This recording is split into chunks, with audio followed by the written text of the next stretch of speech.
Hello everyone, this is DM Gashbad, finally getting around to giving you the second battle in the small one-day tournament that I had on March 17th. If you've seen my other video, then you know I'm taking my Lian Yu Prison Break crew, which is a militia crew with Deathstroke as the leader. You're looking at a picture of it here. Anyway, I've got Deathstroke, Arkham Origins. I've also got the classic Captain Boomerang. I've got Prisoner 1, that's the prisoner with the tube or pipe. I've also got Prisoner 3 with the axe, Prisoner 5 with his gun and smoke grenades, Turk with his double handguns, and of course High Security Henchman, one of my favorite guys. He has been equipped with a grapple gun and a Titan dose, make him a little bit scarier in combat. Here's a picture of the board that we'll be playing on. I hope you guys like MDF because you're going to be seeing a lot of it. I actually really like the way this looks. First off, this is that TT combat type terrain. I think they do a really good job. Next off, I think it kind of looks like comic pages before the colorist or the inker gets to it. So I don't know. It's got kind of a, I feel like it kind of has sort of a comic book vibe even though it's unpainted. Anyway, this is a picture of the board after all the urban furniture has been placed. We're going to be doing the skirmish scenario, which I'm somewhat familiar with already. Last time I played this, I realized there's just no getting across the board with my regular guys to get those objectives. It's just a long hike. So unless I have a plan in place, and I'll get to that in a little bit, to get those objectives, really the battle is going to be determined by beating up the other crew. So I will be playing against a Mr. Freeze crew, which is kind of cool. It'll have Mr. Freeze himself. You know, I've been running a Mr. Freeze crew myself, and none of the models that my current opponent is using are the models that I use. So I'm actually very unfamiliar with how this crew operates. I do have a feeling that they are going to generally be tougher than my guys. I'm not sure that I'm going to win a straight up fight in the middle, and so for that reason I have tried to put sewer markers on the far sides of the battlefield with the idea that my guys can just start using those sewers and spread out and grab objectives instead of having to fight some of these tougher Mr. Freeze henchmen. Here's a quick shot of the board after the deployment is all done. We'll zoom in here a little bit and we'll show these Mr. Freeze guys. And again, I'm sorry guys, I just have a really hard time figuring out which Freeze guy is which Freeze guy. Especially the guys with the guns. It's really hard for me to tell the difference between them. He's got two guys with guns sort of in the back there behind that garbage truck. One of them has a freeze template and one of them is more like a traditional freeze ray. And then in front of them he has those two good snowy goons, one with the hockey stick and one with the snow shovel. And I'm sorry again that I really don't know much about these guys. Like I'm not going to be able to tell you if this is Snowy 1 or Snowy 2 or whatever it is. They are the older metal guys. They're not the newer resin ones. And then over on the other side of that truck we have Killer Frost, sidekick there. And then we have the original Mr. Freeze, the metal guy that came in the pack. And we have Little Spark. I just painted a Little Spark myself, and so I'm really interested to see how this guy does. And so here's my militia crew. You can see that Deathstroke, again, has deployed way forward using his undercover rule. He, again, is outside of the range of that lamppost right in the middle. As I've done in my last game, I put my lamppost nowhere near anywhere I thought anyone would possibly go, so those are all my opponent's lampposts. You can see he's got a couple of barrels. He put his objectives fairly central. One is an ammo, one is a Titan. I'm not sure which. They're marked on the barrels themselves. But we have Captain Boomerang in the middle of the cluster of those guys, along with Turk, the Axe Prisoner, and the Smoke Prisoner. And for whatever reason, I decided that High Security Henchman didn't need to be with that group. He didn't need to get Captain Boomerang's Follow Me dice, so I put him up on a building. I'm not really sure why. And then off on the left side of my deployment zone, I put the Pipe Prisoner all by himself. As I said before, I'm not sure I'm going to win a straight-up fight with the Mr. Freeze crew, so I put him off. He's going to go into that sewer, and he's going to claim my objectives, which are placed on the side of my opponent's deployment zone. So my opponent takes the lead in the first round, and that's absolutely fine with me. That's kind of how I prefer it. Until he does this. So he takes Killer Frost forward, and he's going to get within 12 inches of Deathstroke, and he's going to use the stop rule, which is really devastating against someone like that. I really want him to jump into all those goons and start taking them apart, kind of like I did last time. However, First off, Deathstroke has stealth, so he can only be seen within 8 inches. Second off, my opponent is, he hasn't played a lot of 2nd edition. He played in 1st edition, so I don't think he's aware of all the changes to the stop rule, namely that it's got an 8-inch range right now. Now, I don't know if he had used Killer Frost's adaptable rule and upped his movement for the round, if Killer Frost might have been able to get into range of Deathstroke and use that halt stop, or excuse me, just the stop rule now. But either way, the adaptable one on defense, I think just kind of as a default, it might have been a really good plan, because if Deathstroke gets neutralized for a round, or even, he's able to get some shots off at Deathstroke when he can't dodge bullets because he doesn't have any movement counters and his defense is down 1, that could be quite an effective tactic. But as it turned out, Killer Frost is too far away to use that rule and even can't see Deathstroke himself. I asked my opponent if he wants to shuffle around or anything. He said no, that he was fine with where she ended up. And so I may have kind of dodged a bad situation there a little bit. It's possible with a little reconfiguring, Killer Frost could have really taken Deathstroke out of the equation for a round. Anyway, I go next, and of course I'm going to activate Captain Boomerang. Captain Boomerang is going to do follow me, give everyone an extra movement counter around him, and he's going to move up to that barricade in the center of the table. I could have moved a little bit further, but I didn't actually want to. I didn't know what was coming down there. I didn't want to expose myself too much, so I just went behind that barricade and crouched. My opponent activates his Shovel Henchman. Shovel Henchman moves over to the left there towards my loot. I had a real hard time figuring out what I wanted to do with my 3rd objective. I still haven't gotten those new objective packs or built any of the new ones myself, so I'm still using just Riddles, Loot, Ammo, and Titan. The Ammo and the Titan are on opposite sides of the board over on the edges. The Loot, I don't know, I just wasn't feeling the Riddles for this situation, and I really kind of went back and forth as to where I should put the loot. Finally, I put it in front of there. Again, I'm not really sure what my thinking was. It could have been that if my opponent wanted to go for this loot, I wanted it somewhere I could do something about it, somewhere where my Deathstroke or my henchman could try and take it back from him. But anyway, that's what I did, and so Shovel's going to go and get that. My Axe Prisoner, I have a couple of jobs in mind for this guy. Number 1, with that extra movement counter, he runs up to the lamppost on my right-hand side, and then with his 2 attack counters, he goes and just smashes it, breaks it to pieces. So that was his job right there. The second job I have in mind for this guy is that I want him to duck into that sewer marker in the middle of the board next round. This round, Pipe Prisoner is going to be going into the sewers on my side. Again, we're not using strategies for this tournament, so we don't have to worry about that. But anyway, that's Axe Prisoner's plan at this time. His hockey stick henchman just moves forward. Turk moves up next to Captain Boomerang and also crouches. Alright, here comes Little Spark. Little Spark has tons of movement because he has the unpredictable rule, so he can use special counters for whatever he wants. So he loaded up his movement, he loaded up his special counters, and he just rockets across the board. Now, my opponent was actually surprised to find Axe Prisoner on the other side of that. So he runs over there, and at first he didn't even realize that Axe Prisoner was there, and I said, oh, are you going to attack him? And he looks over there, and oh yeah, there's a guy there. And I say, oh, well, do you want to move him? He's like, no, I'll just leave him in base contact right there. And I'm thinking, that sounds like a bad idea. But anyway, Little Spark uses all his movement to jet all the way over to my other side underneath the overhang of that gas station, comes into contact with Axe Prisoner, but throws no attacks this round. So there that is. My Pipe Prisoner, as per the plan, uses the sewers, pops out on the other side near my ammo objective on the left-hand side of the board. Mr. Freeze is stomping up the right-hand side of the board.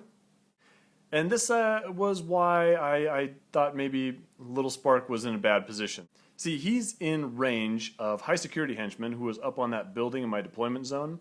He has the grapple gun, and so he shoots down from that, and he even has a couple of attack counters, because why not? And now Little Spark is right there. He's going to get stabbed. He's also in base-to-base contact with Axe Prisoner, meaning I get a +1 to hit him. And sure enough, I land 2 blood on that guy. Now again, I'm sorry if I get these snowies wrong. I must have asked my opponent like 1,000,000 times which guy with the freeze ray is which. And it was so confusing and so difficult. And I think we got it right. But I apologize to my opponent because it had to be annoying. These guys look very similar, and the cards are really hard to tell because, of course, they only give you a picture of their face. Anyway, I believe this is the snowy henchman that shoots the gun that that uses the template. Prisoner 5, the guy with the pistol and the smoke grenades, he just moves up. He's still not going into the range of that lamppost. I'm not making the best use of these bonus movement counters that Captain Boomerang gave. I'm being a little cautious here.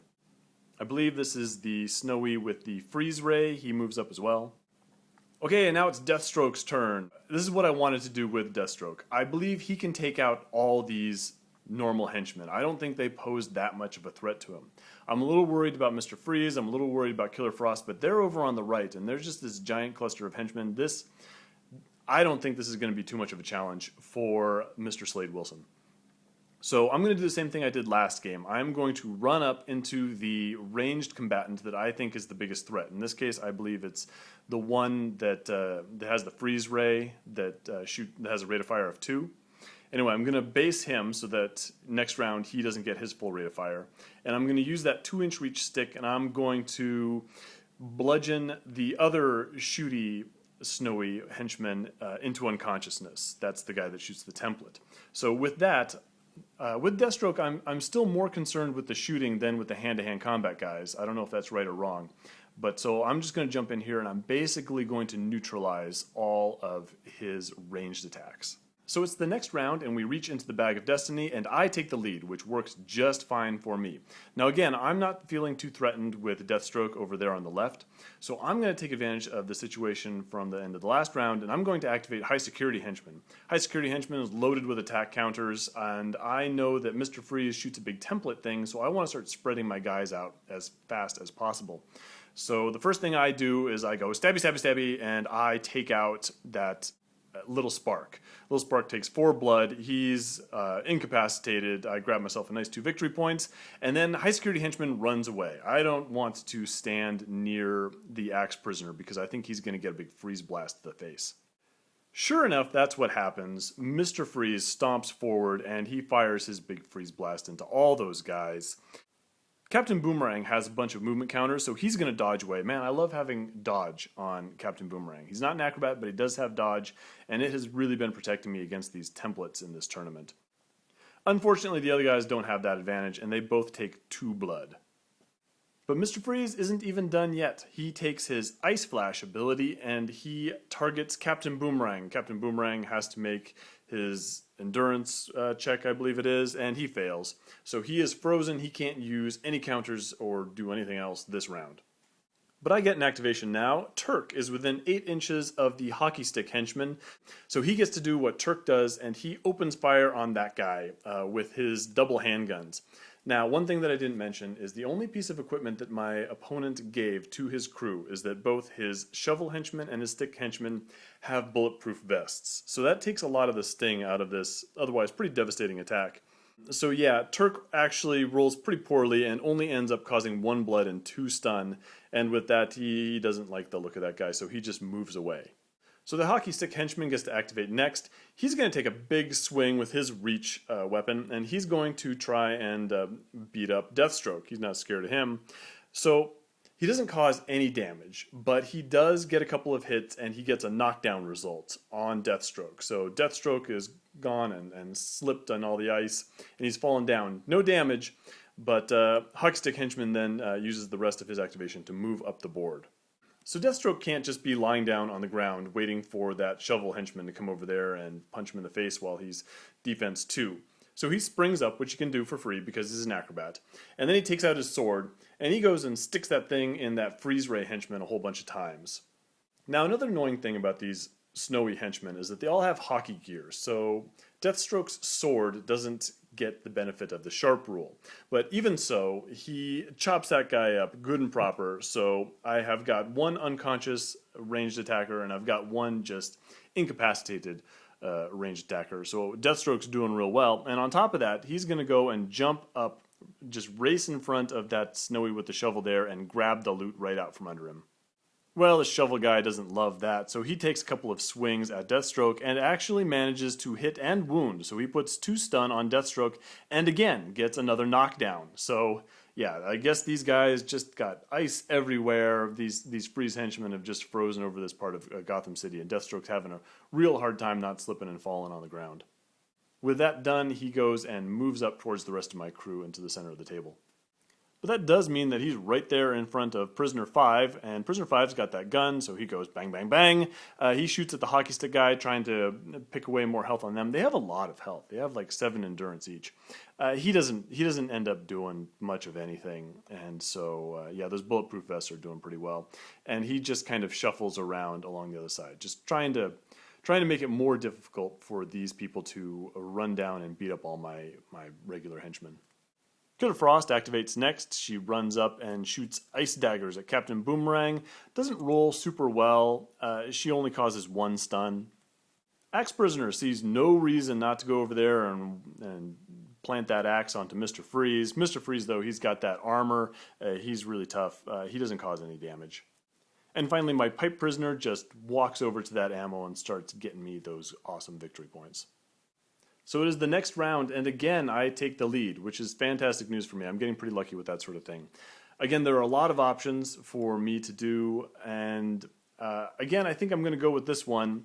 I activate Prisoner 5. I've got all these kind of heavy hitters lined up in the center of the table right by Prisoner 5. He primes his smoke grenade and just lobs it straight into the middle of that group. He actually lands it on the top of the hockey stick henchman, and he manages to hit. He manages to roll that 3+, and so now all those guys are blind, and so he did a great job there, and so he just shuffles back a little bit further. Killer Frost still has Acrobat, so she can still move a little bit. She's going to go up and she's going to base Turk. She doesn't have any attack counters, but I think this may have been my opponent not realizing all the rules changes that happened in 2nd edition. I think maybe she thought that she would prevent him from shooting. She is not going to, because of course his handguns are light. I'm going to activate High Security Henchman next. Now, if I am not mistaken, this is the round that I pop High Security Henchman's Titan Dose. And so he is completely crazed, he is loaded up with attacks, and he's going to come into Mr. Freeze, who again does not have Martial Artist, and so he is outnumbered, and so High Security Henchman gets that bonus there. He rolls okay, he puts a couple of blood on Mr. Freeze and also manages to get a knockdown, so we're doing real well. Mr. Freeze doesn't like the idea of being surrounded by guys and also knocked down to the ground, so he activates next. He walks up, again uses that Ice Flash ability on Captain Boomerang, who again fails, and he moves over into the middle there. Gets away from all those guys trying to chop him to pieces with their sharp weapons. So seeing as how most of the snowy henchmen have run away from Deathstroke, Deathstroke's just going to walk over, he's going to carry his loot, and he's going to take out his sword, and he's going to finish off this remaining ranged attacker over here on the ground. He might as well, he's an easy target. So he just goes and stab, stab, stab, puts 4 blood onto the template snowy guy. If I'm not mistaken, if I'm remembering this correctly, this guy actually woke up in the recovery phase the turn before, so this is going to KO him again and put him real close to being dead.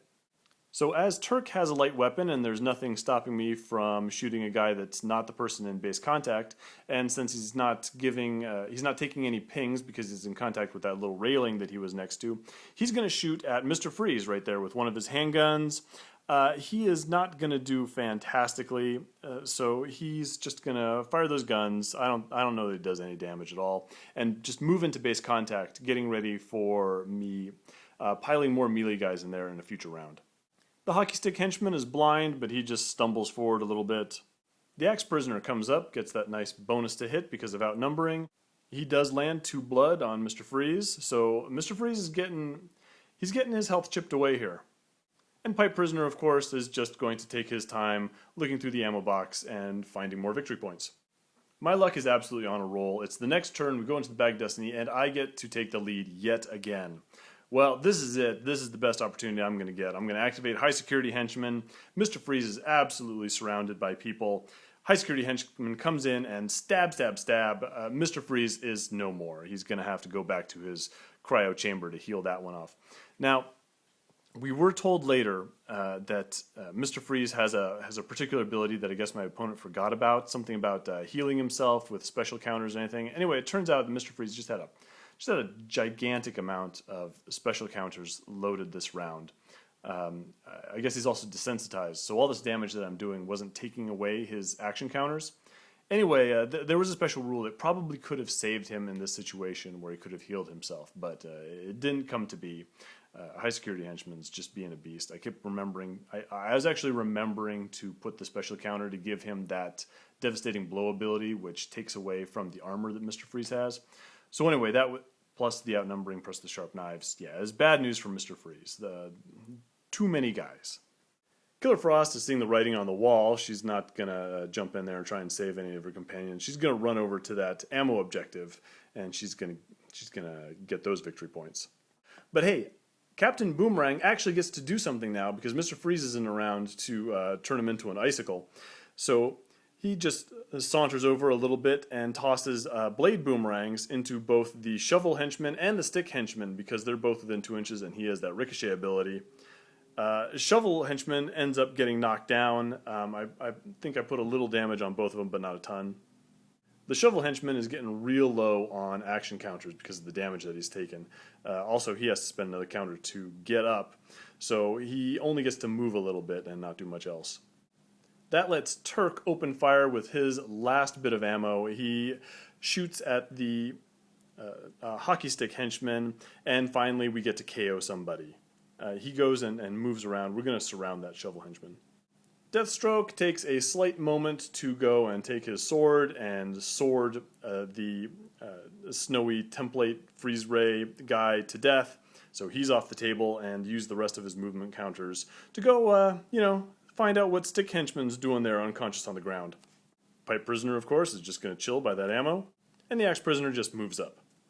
Kind of under the category of too little too late, my opponent gets to take the lead this round. The shovel henchman gets up and just moves away from that crowd of bad guys chasing after him. Captain Boomerang is actually going to activate next. He's going to, again, use that ricochet ability, which I'm just loving in this tournament. Of course, he also has the shooter skill, so he gets to ignore all these pings, and he's going to toss it at both that shovel henchman and at Killer Frost. Unfortunately, the rolls just don't come up, and it doesn't cause any real damage. Killer Frost decides it's getting a little hot around that ammo container. She's going to move around to the side of the building, and she's going to control the Titan container. My axe prisoner moves next. He's going to come up to that shovel prisoner. He's going to swing with that axe, but shovel prisoner had a couple of defense dice stowed away and manages to block all those attacks. Not surprising considering the axe henchman has an attack of 2. But high security henchman, man, that guy is a monster. He comes in and more of the same, more knife work, and now the shovel henchman is KO. Deathstroke is just on cleanup duty at this point, so he just swords the hockey stick guy to death. Next round, it's only my opponent counters in the bag, so my opponent's going to take the lead, and he's going to pass. So high security henchman goes and stabs Shovel some more and moves away. That guy has just got to be covered with blood by this point.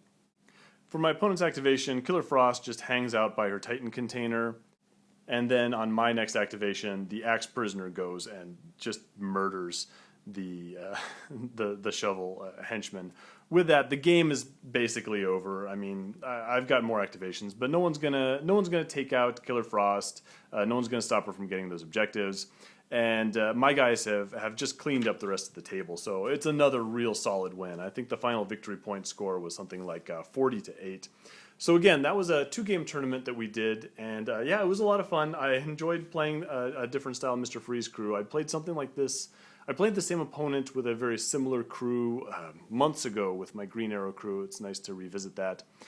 Anyway, thanks to my opponents. Anyway, I had 2 big wins, so I did win the tournament. So that was real nice. You know, I picked up a little gift certificate and a Dark Knight Rises Bane. So maybe a Bane crew is in the future.